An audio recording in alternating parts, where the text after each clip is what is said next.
Welcome to Jio. ಕನ್ನಡದಲ್ಲಿ ಮುಂದುವರಿಯಲು ಒಂದನ್ನು ಒತ್ತಿ. Hello sir. ಹಲೋ ಅಲ್ಲ, ನಮಸ್ತೆ.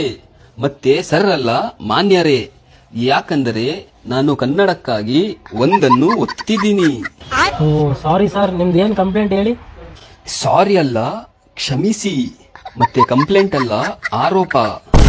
ಅಯ್ಯೋ ಸರ್, ಹೇಳಿ ಸರ್, ನಿಮ್ದು ಏನ್ ಆರೋಪ? ಅಯ್ಯೋ ಮಾನ್ಯರೇ, ನಾನ್ ಯಾರು ನಿಮಗೆ ಹೇಳೋಕೆ? ನಾನ್ ಬರೀ ನಿಮ್ಮ ಹತ್ರ ಮನವಿ ಮಾಡ್ಕೋತಾ ಇದ್ದೀನಿ ಅಷ್ಟೇ. ಅಯ್ಯೋ ಮಾನ್ಯರೇ, ನಿಮ್ದು ಏನ್ ಪ್ರಾಬ್ಲಮ್ ಇದ್ರು ಅಲ್ಲಿ ಮೇಲ್ಗಡೆ ಸೀಟ್ ಅಲ್ಲಿ ಕೂತಿದ್ರಲ್ಲ, ಅವ್ರಿಗೆ ಕಳ್ಸಿದೀನಿ. ಏನು ಪ್ರಾಬ್ಲಮ್ ಇದ್ರು ಸೊಲ್ಯೂಷನ್ ಕೊಡ್ತಾರೆ. ಸೀಟ್ ಅಲ್ಲ, ಸಿಂಹಾಸನದ ಮೇಲೆ ಕುಳಿತಿದ್ದಾರೆ. ಅದು ಪ್ರಾಬ್ಲಮ್ ಅಲ್ಲ, ಸಮಸ್ಯೆ.